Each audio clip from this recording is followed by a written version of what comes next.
The Sacramento Kings are betting on their core improving, but specifically, how much better can De'Aaron Fox and Domantas Sabonis get? On today's show, we address that and more with NBC Sports Tom Dierberger right here on Locked On Kings.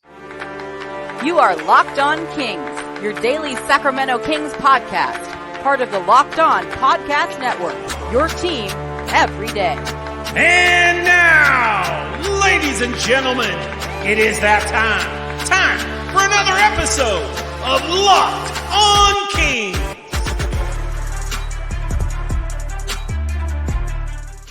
Hello and welcome into Locked On Kings, your podcast hub for Sacramento Kings coverage all off-season long. Today's episode is brought to you by FanDuel Sportsbook, the official sportsbook of Locked On. Make every moment more. Visit FanDuel.com/LockedOn today to get started. My name is Matt George. I have the privilege of being your host here. I'm a Sacramento sports reporter and producer for ABC 10 News. And this gentleman I met for the first time last season. It's because last season was his first year covering Kings basketball from NBC Sports. Tom Dierberger does an excellent job. He made appearances at Sacramento Kings games, wrote articles on the Kings. He and his partner and colleague Tristy Rodriguez, who I'm going to have on the show later on this week, they do a great job covering Kings basketball. Last year was their first full year really getting into it. And as Tom is going to share with you, his first experience at Kings basketball was the dawn of the Beam team and the return to the playoffs. So he got lucky in that sense. Maybe we should be thanking him for maybe bringing a little bit of that magic over. Although he is from Minnesota, and I don't know how much magic there is there with the Timberwolves organization, but clearly he in some way, shape, or form helped change the Kings' luck a little bit, certainly just from his presence. That's what we're going to say. It had nothing to do with the Kings improving and Monty McNair making the right moves. It was all about Tom coming over to the Bay Area, coming over to California to cover the Sacramento Kings, and the Kings got good. So let's all collectively say thank you, Tom. But I think you're going to enjoy this conversation. Tom is awesome. It was fun getting to know him last year during the year, and this first time having him on the podcast. Again, we discuss the general improvement of the Sacramento Kings, how Tom sees the Kings improving. We're going to spend a little bit of time, like I mentioned in the intro, discussing how De'Aaron Fox and Domantas Sabonis specifically improve, and a whole lot more. So please enjoy my conversation with NBC Sports' Tom Dierberger. No matter what happens this season, the vibes from last year are going to be hard to top, but they're making the beam brighter. They're trying to make the team better. And the reality is that the Kings win more games and have a deeper playoff run. Last year will be remembered with fond memories, but this year will be the year that we talk about a good basketball team, hopefully becoming a great basketball team. And someone who is really only known good basketball in Sacramento. How lucky you are. Tom Dierberger from NBC Sports, California/Bay Area. That is the network that broadcasts Sacramento Kings games. He's a digital content creator over there. And Tom, you were telling me before we started recording that because you work for NBC Sports, they have a wide umbrella. They cover a lot of sports, from the Warriors to the Kings, to the Giants and the A's, and even the San Jose Sharks sneak their way in there. So you cover a broad kind of umbrella. But because of your background, you gravitated more towards the Sacramento Kings and Kings coverage, and it just happened to be right place, right time, right? Tell us a little bit about that. Yeah, that's right. Thanks for having me on, Matt. Appreciate it. So my boring story is that I grew up in Minnesota, went to college there, worked at the regional sports network out there for 5 years. My wife and I moved out to California, Northern California, in October of 2021, got a job at NBC Sports a couple of months after that.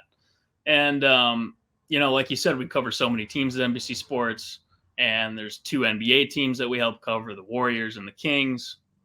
And me, like, deep down inside, there is a Timberwolves fan still in there from my childhood. And I helped cover the Timberwolves for so long. So, it's like, do I hop on the Warrior side of things or the Kings? I'm like, hey, the Kings, they feel a little bit more like home. I think the Timberwolves and the Kings share a lot of commonalities throughout the last 2 decades or so. And yeah, I started covering the Kings last season, and I mean, what a time to hop on the Sacramento bandwagon. So much fun. So what are your first impressions of the Kings organization, how they do things here. You weren't here obviously for the bad times, but because you're a Timberwolves fan, you know how bad it got here in Sacramento, and the Timberwolves could relate in a lot of ways too, having the longest playoff drought before the Sacramento Kings took it over. But Yep. what was your first impression, I guess, of this Kings team, the organization, and then specifically the fan base that you got to suddenly become a part of? Golden One Center blew me away. Like there is no better atmosphere in basketball that I've experienced at the professional level. Like the fan base is just brings it every single night. The Beam, of course. I mean, what what a special thing that is, like to walk out of the arena after a win and there it is, shining in the night sky. Like what a fun thing to rally around. And so, I mean, I could not be more impressed with Kings fans and how passionate and just what a knowledgeable fan base they are too. Like, Kings fans know ball. They just do. It's just that simple. So that was an early impression that I struck that definitely held up to be true. What do you think from a non-Kings fan or even casual basketball fan standpoint? What do you think is most appealing about the Sacramento Kings? I can imagine, like, saw a lot of people saying the Sacramento Kings last year were their league pass team, that out of market they'd pay attention to a little bit. I imagine, hopefully, this year we'll see a lot more national television games for the Kings than even they got last year. So for the casual fan that is going to be tuning in to Kings basketball for the first time or starting to follow Kings basketball, what do you think is most appealing about them? What was most appealing to you as a non-Kings fan to really pay attention to? I think it's just, I mean, the team is just fun to watch, both in their style of play. They score a crap ton of points. They play fast, but also like the team you can just see they enjoy playing with each other. De'Aaron Fox, Domantas Sabonis, Malik Monk. Like there's just a level of joy that these guys play with that, it shows even on TV or if you're watching a game in person. And it's funny you say that because I have some fans back in the Midwest some friends back in the Midwest that like from early season last year, I was like, guys, you got to watch the Kings, like pay attention. I know, in their time zone, they're on late, 9:00 tip off Central Time, but I'm like, guys, stay up, watch the Kings. And like some of my friends hopped on the bandwagon and they're like, I had a buddy, Charlie, who told me, in college, I used to stay up and watch the Lob City Clippers, and now I'm staying up to watch the Kings. So I'm like, yeah, man, like, let's go. This team is so much fun to watch, and I can only see it, growing from here next season and beyond. I imagine you had some friends and family back in Minnesota too that watched the Kings when the T-Wolves played them and maybe weren't that impressed because for some reason this year, Tom, the T-Wolves were just a really, really tough matchup for the Kings. I think they were the only team outside of the Warriors, if you count the last game of the season. I think the T-Wolves were the only team that beat the Kings 3 times last season, if I'm not mistaken. I know they were the first team to do it. What do you think about what was it about the Timberwolves that you think was such a tough matchup for Sacramento? I think the size was an issue, and the Timberwolves have their issues, but just like I think Naz Reid was a huge factor in a lot of those games, and he would have been a great fit with the Kings as well in the offseason, but he re-upped at the Wolves. They really, the Timberwolves bring a lot of size to the table and a lot of different types of size, like Rudy Gobert rebounds, Karl-Anthony Towns can shoot the 3, and Naz Reid, seeing his game grow over the last 3 years or 4 years or however long he's been in the league has been a lot of fun to watch. So yeah, I think that's, it comes down to size, and it'll be interesting to see if that continues into next season. In the really early power rankings, the Kings are ranked 12th, but they're the 7th best Western Conference team. So these power rankings are predicting that the Kings will be in that play-in picture amongst a bunch of other teams, including the Timberwolves. Now, the Timberwolves dealt with injury issues last year. If the Timberwolves are completely healthy, I mean, I still have massive question marks about that team with the Rudy Gobert and Karl-Anthony Towns pairing, although Ant is phenomenal. Like how do you feel the Timberwolves pose a threat to a team like Sacramento, or really any team that's in that play-in picture, or potentially sneaking into the top 6 and avoiding the play-in altogether? Yeah, that's a good question. I was kind of looking around, poking around the odds before we jumped on here, and like just seeing what Vegas is kind of thinking about the West next year, and I was just struck by like how low they had the Kings. Like you said, 7th in the West. I mean, after last season, I mean, a lot of teams got better in the Western Conference, sure. But the Warriors being one of them, adding Chris Paul, but like I don't know if they're going to really be a regular season team. That I don't think they're going to prioritize that much. So I think maybe the Kings don't get the 3 seed next season. Maybe they don't win 48 games, but I feel like they're going to be in the mix. Like they brought back the same guys, that starting 5 that played way more minutes than the other starting 5 in the league last year. Like they're running it back. So I feel a lot more confident in the Kings' chances in the West than I do the Timberwolves. You ask Karl Anthony Towns and he'll tell you, just watch. I think that was his quote like a month ago. And it's like, we've been watching, man. There's still a lot of questions to be answered over there. So, I mean, if you're asking, where the Timberwolves and Kings rank in terms of the West next year, I would strongly favor the Kings to finish above. And, I mean, what do you think? Like what in your mind makes for a successful Kings season next year? I'm super curious to pick your brain on that. Yeah, I mean, I think cognitive improvement is important, and I think it's important to acknowledge the goals that the Sacramento Kings are setting for themselves. And what's been mentioned is opening a championship window, going from good to great, and then a direct number that's been mentioned is, and it was mentioned in postseason press conferences, was becoming a 50-plus win team. So to me, it starts there. Like there are questions of what seed does 48 wins put you in this next season compared to last season? Right. I think a lot of people look at this Kings team and acknowledge the great year that they had and how much fun that they had, but are still not willing to fully commit to them. They need to see it consistently to know it wasn't just a fluke or like a one-hit wonder type basketball team. And I understand that to some extent.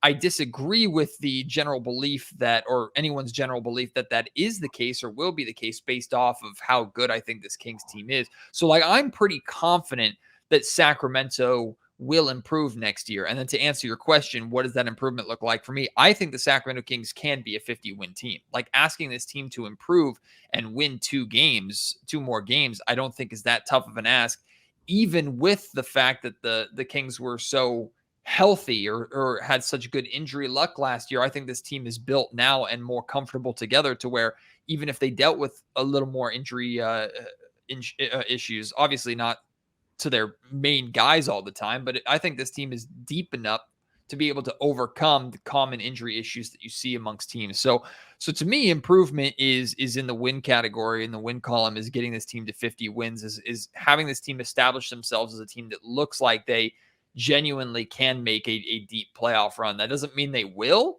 I think they might be a year or two still away from actually truly becoming contenders, but it's about the building blocks to that. And the only thing that I don't want to see is significant regression. If it's minor regression, if they win 47 or 46 games and that's a 6 seed this year or a play-in team, I'll probably be a little bit disappointed. But in reality, they're not responsible for how the rest of the West goes. So that's kind of a long, convoluted answer of thoughts of how I view improvement for the Sacramento Kings this year. But to me, the goal, even though people don't seem to think the regular season matters, the goal for the Kings should be a 50-win team. And then wherever that lands you in the playoffs, now you have playoff experience. If you have home court advantage, great. If you don't, oh well. Like, go out and perform in the playoffs at that point. Yeah. And to me, like, nothing screamed like one-hit wonder about the Kings this past season. I mean, like, just Monty McNair did a great job this offseason. I mean, I was with Kings fans, entering free agency, where there was like 2 days on NBA Twitter when I thought Kyle Kuzma was like guaranteed to be in Sacramento. Mm-hmm. And I was like already imagining like, all right, the pregame like fit content with Kuzma in Sacramento, like that's going to be gold for us, Yep. But then, he re-signed Harrison Barnes, but he did a great job of just, like you said, just extending that window. In an NBA world where superstars like James Harden request a trade every 6 months, there's clearly something building in Sacramento that's sustainable. And I think Monty talked about this.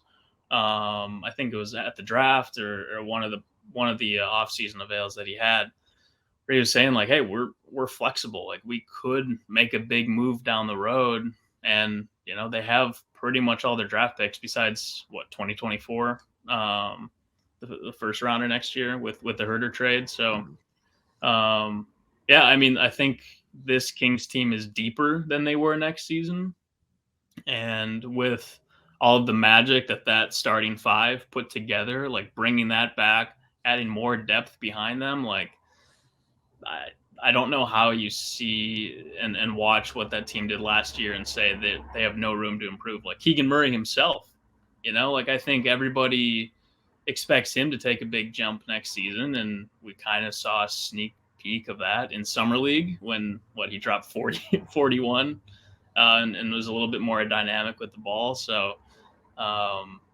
yeah, I think the future's bright long term, but in the short term, I mean, I think this team can take a big jump next season.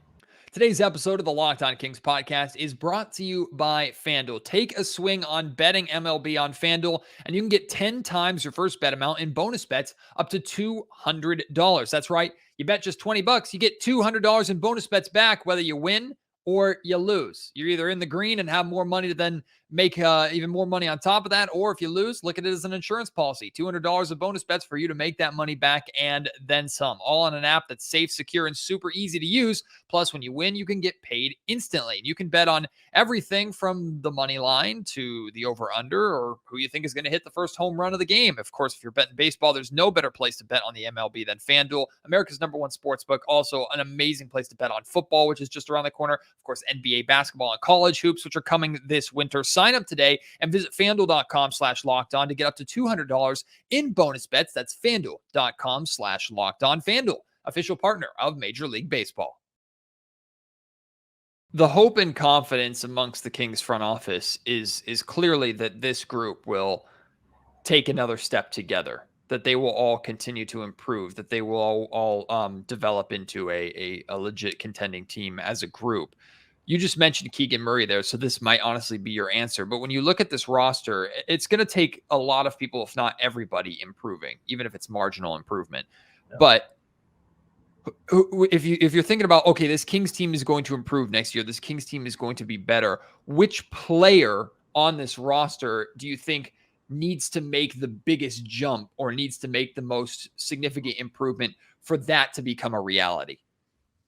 Yeah, I think Keegan is the easy answer there. Like, gosh, when he's at his best, like the Kings are so hard to beat when he is that third option. I think there's some stat I was tracking last year that when Keegan scored 20 or more points in the regular season, the Kings were something like 12-1.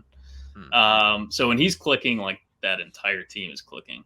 But other than Keegan, I mean, if Davion Mitchell takes a big jump next season, like that could be a problem for other teams in the West. I mean, I'm buying into the offseason storyline that he's been working out with Steph Curry's trainer, right? Working on that jump shot. And if he can just be more reliable on offense, I mean, we saw what he can do on defense in the playoffs. Like he was one of the Kings' best players in that series.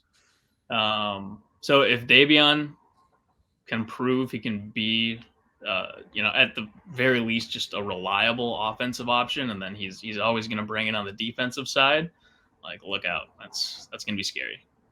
How much better do you think Fox and Sabonis can get? Oh, that's a good question. I was thinking about Sabonis the other day, and just like the dialogues that we're gonna have if he struggles out of the gate after struggling in that Warriors series. I don't know how much better like Fox and Sabonis can be. I mean, Sabonis individually, like obviously can improve on his shooting and all that. But gosh, that pairing was so good last year that even if they just maintain that same level of cohesiveness, like Sacramento is going to do big things next season. See, I think those two are so impactful that minor improvement can make a significant difference. And I'm looking at it in a couple different areas. With Sabonis, like the addition of or the confidence in that mid-range jumper to where defenses saw what the Warriors did to the Kings. Now, for some reason, like I did an episode yesterday reacting to this Bleacher Report article labeling Sabonis as the most overrated player in the NBA, which I think is just ridiculous. I saw that. Yeah, and in this article, it mentioned like no team in the regular season figured out how to stop Sabonis or did any homework to stop Sabonis, and the Warriors suddenly figured it out in the postseason. That's not true at all. Like other teams were trying to take that away from Domas. Just some teams are better equipped to do that, like the Warriors, and other teams are not. And Sabonis at times knew how to attack that and overcome that, and other times he struggled against that. So, I mean, this is a problem that I think Sabonis is going to face all this season. I expect him to be able to approach it and improve. So hitting that outside jumper, finding a way to still get that DHO game involved and not allow teams to take him out of his comfort zone and take the Kings out of their offense so quickly. I think that in itself, it's a minor improvement, but it would have a massive impact. And then for De'Aaron Fox, it's like, I'm thinking, what's the next step that Fox can make as an individual? It's establishing himself as a absolute bona fide superstar and all-star in the Western Conference, to where we don't have what we had last year, which is Fox getting as an injury replacement. Like no matter how many great guards are in the West, Fox has to be in the play or the all-star picture because he's that good. So how does he do that? Typically, you do that by scoring, right? So can fourth quarter Fox still be a thing? But can De'Aaron Fox bring 20 points into the fourth quarter almost every single night so that when he explodes, he's now in the 30s and not just 15 points, right? So, though, like, again, minor improvement. We're not asking, I don't expect Fox to score 30 a night. I know he's capable of doing it. He doesn't have to for this Kings team to be good, as we saw last year. But this minor improvement, I think, can make a massive difference overall for the Sacramento Kings, as well as improvement for the role players. So, Tom, those are areas where I could see those two improving. You're not asking for them to do much more, but because of how important they are to what the Sacramento Kings do, I could see that being the difference between this team being a first round exit and maybe making it to the second or third round.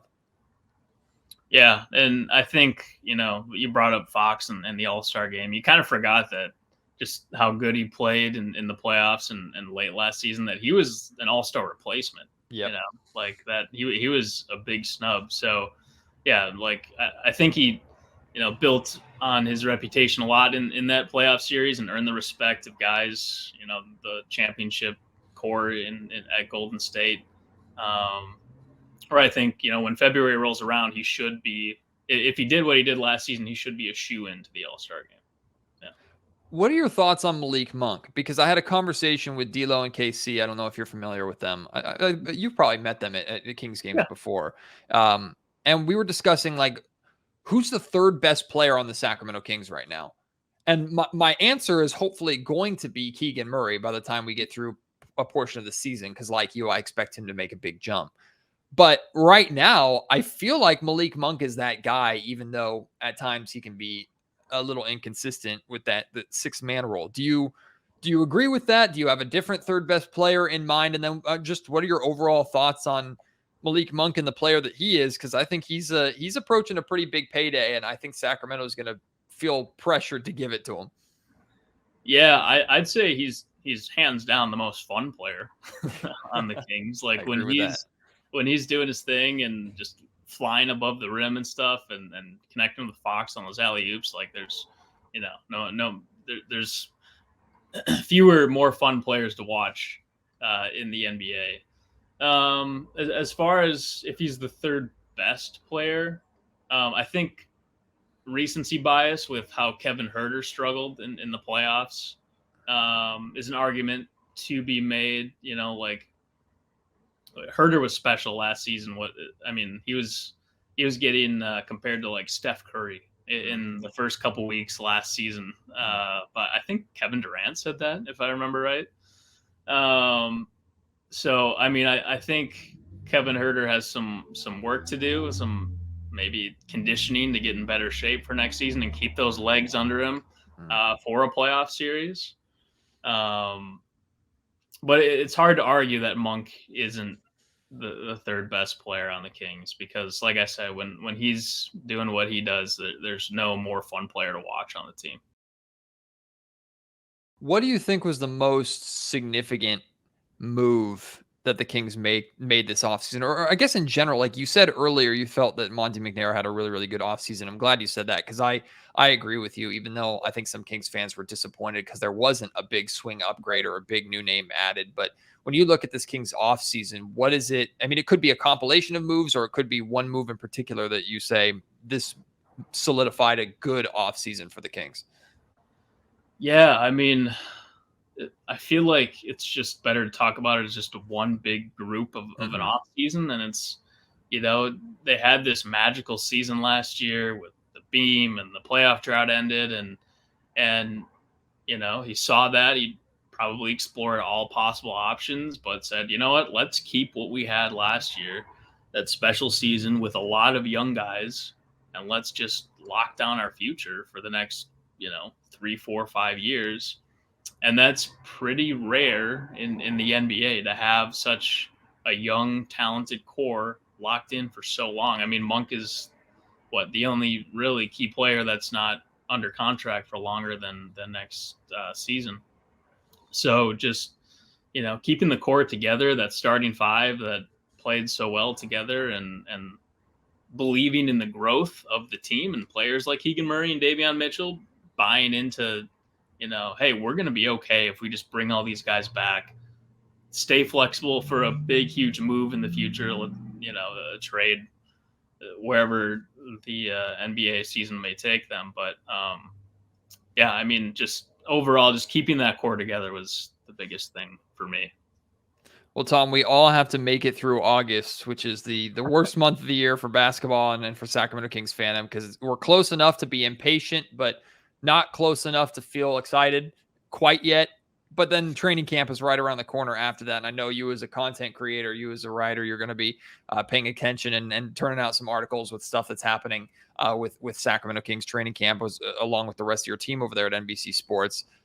For me, what I'm most interested in seeing in training camp is the combination of lineups that Mike Brown puts out there. I think we know what the starting five is going to be. I think we have a good idea of what the top 10 in the rotation is going to be, but how is that top 10 paired together, right? How do Domantas Sabonis and Sasha Vezenkov spend a lot of time together? Do De'Aaron Fox and Malik Monk continue to spend a lot of time together? Like, I'm very interested in pairings and combinations that Mike Brown tries out and throws together in training camp. What are some of the things, or maybe one thing that you're most interested in, whether it's writing about or just seeing or curious about heading into training camp? I think it's Sasha and how he fits with the Kings. I obviously haven't seen him play in person. I've seen a lot of highlights, and I think he can be, from what I've seen, he can be a great fit, as a floor spacer and knocking down outside shots, cutting for Sabonis. So I think, if I'm walking into training camp and watching the preseason, I'm really curious how he fits. And like you said, how Mike Brown puts him in the rotation and utilizes his skill set. I think he can be a nice weapon for the Kings. And when you watch his highlights, I love like his buzzer beaters when he just releases a three in like some weird angle and like kicks his legs up. And there's like a few of those. So I'm excited to see Sasha in a Kings uniform and just see how he fits in. And I think we're going to learn a lot in training camp and preseason. Well, you and Tristy Rodriguez you did a great job last year covering the Kings. I expect more of a great job this year. Speaking of Tristy, she's going to be joining me later on this week on Locked On Kings for the first time, which I'm excited about.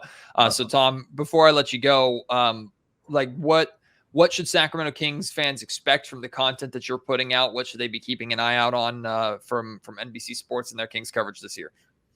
Yeah, I think we're going to be rolling out a lot of great stuff, a lot of preview content coming up. Like you said, August is tough, but we're going to, work our creativity and come up with some good stuff for Kings fans to take in. So yeah, appreciate you having me on, Matt. It was an absolute pleasure. We'll definitely do it again at different points during the season, my friend. Thanks for doing it. And I'll see you in, if not the Kings practice facility, sooner or later in the Golden One Center. And we'll be back to Kings basketball. Can't wait. Can't wait, man. Thanks for having me.